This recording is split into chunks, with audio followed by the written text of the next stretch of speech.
Hey there, it's David H. Lawrence the 17th. I got a piece of email today from Voices.com, and they wanted to talk to me. They were reaching out to see if, well, let me just read the email to you, and then I'll tell you how I responded. Came from a Jolene Vandekolk. Jolene. Hello, David. My name is Jolene, and I work on establishing partnerships with voiceover coaches, schools, and studios on behalf of Voices.com and our talent roster. I enjoyed checking out your VO2GoGo website and would enjoy learning more about your coaching offerings and your team of coaches, so we may establish if there's an opportunity for us to work together. We are teaming up with coaches to assist talent in finding the right coach and making coaching all the more accessible for our talent roster.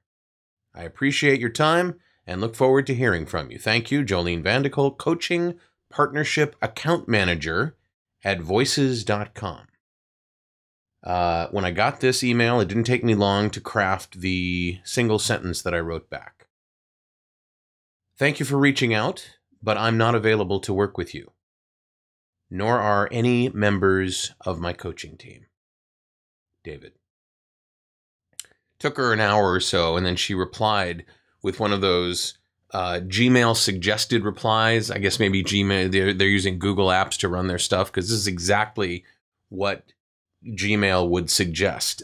One sentence that says, understood, I appreciate you letting me know. Not understood, period, I appreciate you letting me know, new sentence, but understood, comma, I appreciate you letting me know. It just reeks of a Gmail suggestion. You see those new things? You use a Gmail app on your iPhone, or if you use the Gmail app on your desktop, they give you little suggested replies. I don't know that that actually helps the discourse in the world, but it sure is convenient. Yeah, and that was that.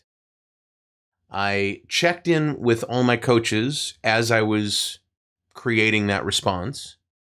Every single one of them was like, absolutely. And if you don't know why I responded that way, I urge you to Google the words voices, and then you can do DOTCOM rather than voices.com, because that may cause your browser to search on the voices.com site for the rest of the search. But if you Google voices.com transparency interview or voices.com managed projects, you will read why most of the voiceover talent in the industry that knows what's going on doesn't want to work with Voices.com anymore. Voices.com legally did a lot of things that ruined the livelihood of many, many voiceover talent.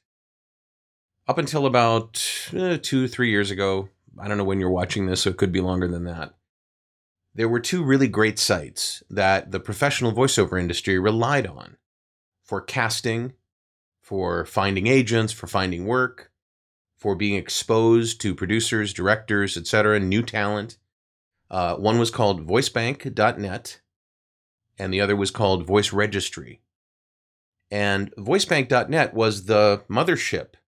It was the place where agencies and casting directors would go and post projects that were well-paying, mostly union, and where talent agencies would list their talent and their talent's demos. And I think the agencies paid a certain amount of money per month when you'd post a project. If you were a casting person, it would cost you a certain amount of money to do that. You could invite whoever you wanted, and every agency that was legitimate was listed on the site, as was their talent. Voice Registry was kind of the bridge to voicebank.net, because you couldn't be on voicebank.net as an independent, read that, non-represented voice talent. You had to have an agent. And Voice Registry allowed you to do a lot of the things that a lot of the stepping stone sites like Actors Access and other sites allow you to do to just gain exposure. They had weekly workouts. They had feedback, meet and greets. They would bring in guests for seminars, casting directors, agents, things like that. It was great. And then the people that created VoiceBank.net got a knock on their door one day from Voices.com, who had just received a whole bunch of venture capital money. And they said, we want to buy you for millions and millions of dollars. And I certainly don't blame Jeff, the guy that created VoiceBank.net and Voice Registry. It's a lot of money. It's hard to say no to that. And he sold to them. And VoiceBank and Voice Registry were no more. Once they were purchased, they were submarined, couldn't find them anymore, couldn't post anything anymore. You were redirected to their new owner, Voices.com. And Voices.com has this thing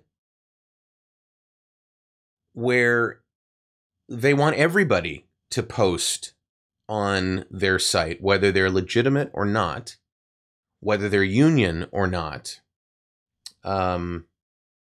VoiceBank.net was kind of the breakdown services of VoiceOver, and I think that's what Voices.com wants to be. But they haven't succeeded. They haven't succeeded because of something called managed projects.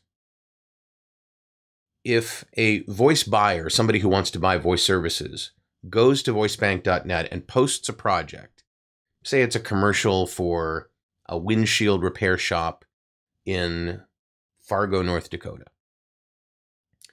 They'll post it and they'll post, we're willing to pay $1,000 for a spot and we want to find a talent that's X, Y, and Z. The way the process usually works is the person that posts the project, which might be the guy that runs the store, not really well trained in how to handle auditions and picking talent and so on. They would be the one that would be making those decisions and kind of running that little project on Voices.com. Voice talent would see it, post to it, audition for it, and hopefully book it. And the voice talent would get their $1,000. Well, what happened was Voices.com decided that they were going to insert themselves into the process to help the voice buyer. They said to the voice buyer, look, you got a $1,000 budget. We'll take care of everything for you. Keep your budget the same. You'll pay the same amount of money. We'll go find the talent. We will audition them. We will give you finalists, or we'll tell you who we think would be best. You can go about it. We'll help you. And what was found out was that Voices.com, even though the client was willing to pay $1,000 for that spot, and these are just made up numbers, but they're kind of typical. It could be $500, it could be $200, whatever it is, depends on the level. But they had a budget. And that budget was meant for the voice talent. Voices.com sees that money and they go, okay, we'll take care of this for you, but it's not going to be for free. They offer the voice talent $300 because there's voice talent that's desperate enough to do that, or $200 or $400. And they keep the rest of that $1,000 as a management fee. I hate doing air quotes, but I'm trying to let you know that I have disdain for what's going on, and it's why I responded the way I did. In general, I don't think any website has made as many gaffes when it comes to professional voice talent as Voices.com and the husband and wife team of David and Stephanie Ciccarelli who run it have done. They've done very well monetarily. They're a company that is supported by the government of Canada and also by their investors, some of whom have put in tens of millions of dollars to help them, facilitate what they want. But we as a professional industry are left with no mothership. Nobody wants to work with Voices.com, none that I've spoken with. There's no place that aspiring pro talent can go for development. And this whole idea of having voice talent bear the burden in lost income for them to do maybe half an hour's worth of work, listening for some talent and making a recommendation. Because from there, the voice buyer, the voice seeker, still has to produce their project. Voices.com isn't doing that for them. And today, here comes Voices.com wanting to partner with me to get access to their talent. I'm not going to take advantage of their talent the way they do. Just not going to do it. Now, these are all my opinions. The facts that I've given you are facts that you can look up. You can refer to interviews that the Ciccarellis have given. You can refer to analyses by other voice coaches, other voice talent organizations. Voices.com is not the place I want to be. Now, I may easily have given up hundreds of thousands of dollars in potential referrals. I don't know what their program's all about. I don't care. Maybe it was, if we refer somebody to you, we need a management fee. I don't care. They have a lot of talent that could use my help on their site. It tends to be people who are willing to work for a lot less money than I want you to work for if you're a voice talent or an actor. And there are a lot of people that I'd like to educate about the industry properly. I don't think I could do that with Voices.com. So that's why I said what I said. If you're familiar with the Voices.com situation, what are your thoughts? Go ahead and post in the comments below. What do you think of my response? Should I have been more detailed? Sounds like with the response I got, she's getting more than just me responding that way. And I'm sure that they know as a team why they're getting those kinds of responses. They may be getting tons of responses from other voice coaches to the positive, to the affirmative. Just can't do it. Just can't do it.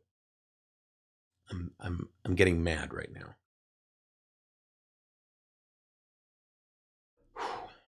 Anyway, that's what I spent my afternoon doing, thinking about this and the response that I gave and all that sort of thing. Give me your thoughts in the comments below. I do appreciate you watching these videos every day. We've been putting them out every day, and this is number 61. It's crazy. And I've got a whole bunch more to tell you. If you want to subscribe to my YouTube channel, go ahead. If there's my head over there, go ahead and click on it. If there's no head, look for a subscribe button somewhere on the page and subscribe to the channel. You want to see my latest episode? That frame right there. Click it and YouTube will play it for you, because they do that. I'm David H. Lawrence, the 17th. I sure hope this helped, and I'll talk to you tomorrow.